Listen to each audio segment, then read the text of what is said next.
you're hopping on the bandwagon now. This is my tweet back when the round of 16 first came out. I had England going all the way.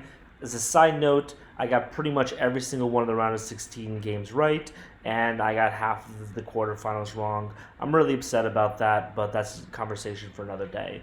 So here's why I think England's going to win. The big problem for England, as everyone knows, has been their mentality. England this year especially has by far the most talented squad, and I'm going to go over that in a second.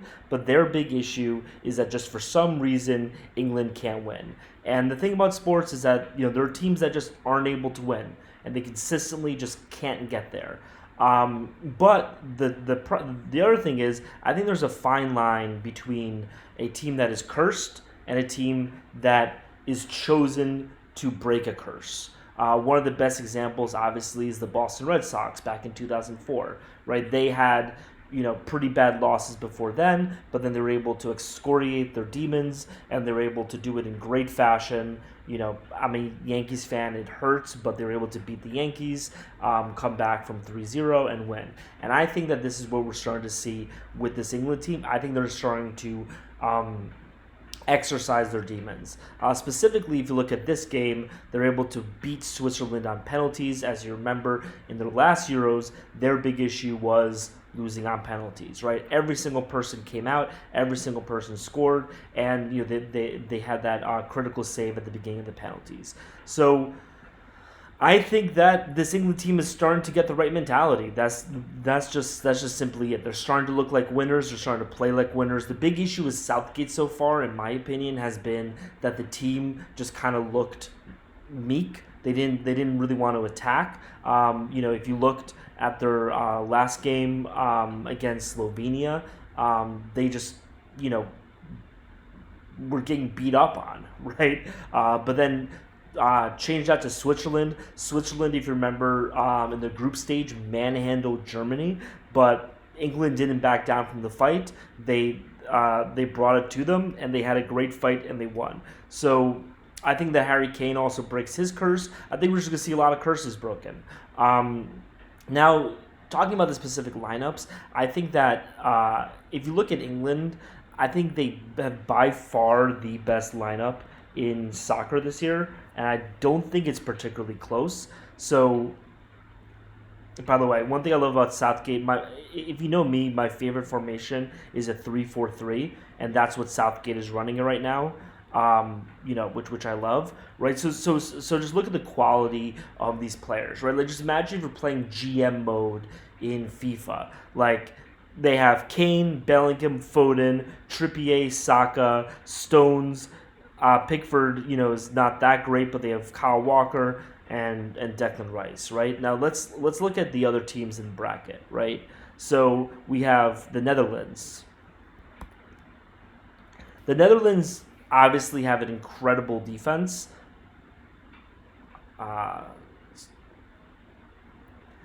With Van Dijk, De Vrij, and Ake. Sorry, my computer's spazzing out right now. But if you look at their actual offense, like, they don't really have that much to speak of.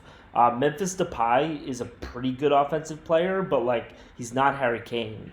Like, Cody Gakpo, I'm a Liverpool fan. He's not really been performing that well. Same thing with Xavi Simons, Bergwijn. Like, these are all like middle of the pack offensive players, and they're good, but they're not Jude Bellingham, right? Like, Jude Bellingham is a player that a team would pay 150 million quid for right now. No team would pay more than probably 50 quid for Cody Gakpo, for Memphis Depay, or Bergwijn. Like, that's just not like these players are just in completely different prices right now. Also, I'm in Paraguay, so that's why this is in Spanish. Look at the Spain squad as well. I think Spain is probably the second strongest team, and by the way, it's kind of looking the best. But at the same time, like, I think that Spain is a team that is going to get there, but isn't there right now. By the way, this is what I said about Spain, why I thought that Germany would beat them, so I could be wrong about this.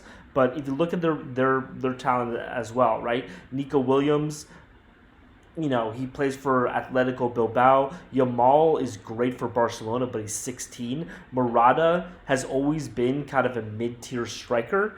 Rodri is obviously great, but even Fabian Ruiz, he plays for, I believe he still plays for Lazio, right? And he's pretty good, but he's not a superstar. Same thing with Pedri is kind of similar to Yamal. So basically, like the Spain's entire team is you have some great people like Laporte and Carvajal, but the rest of the team is either mid-tier players on kind of good clubs or rising stars who are going to be great sometime in the future. And England right now, like their entire team is full-fledged stars. So I think that if England, like if this was a Champions League match and England was a club that was firing on all cylinders versus Spain that was firing on all cylinders, it would look a lot like the Real Madrid versus Borussia Dortmund final that we saw, which wasn't really close of a matchup. The big question is like, will England show up? But I think that their talent is way better. Now, France.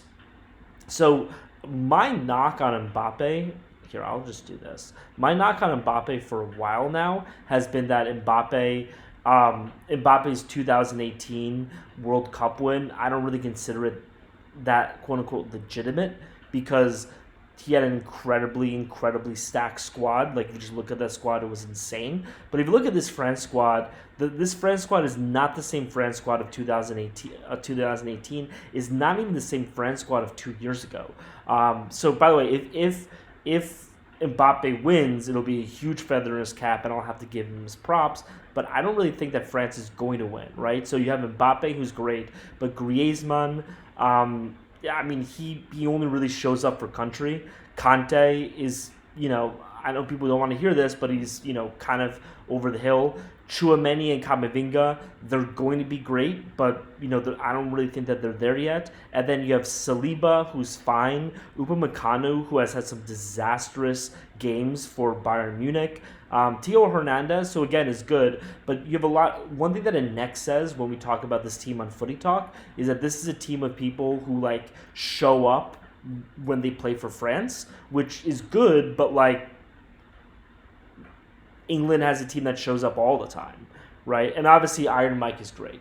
So I just think that England just has a lot more firepower than any other team this year. The big question is if England will show up. And I think that what we've seen from Switzerland and Slovenia is that they will show up. Obviously, the big question tomorrow, they'll have their big questions asked of them tomorrow, especially against the Netherlands, which, as we kind of covered, has probably the best defense, in all of international football, but probably, if this was a club team, this would be an insane back three. I think Dumfries is fine, but these three are, Ake has really come into his own at Man City, and then Van Dijk has been a star for a while. De Vrij, I think, will kind of end up being the next Van Dijk, right?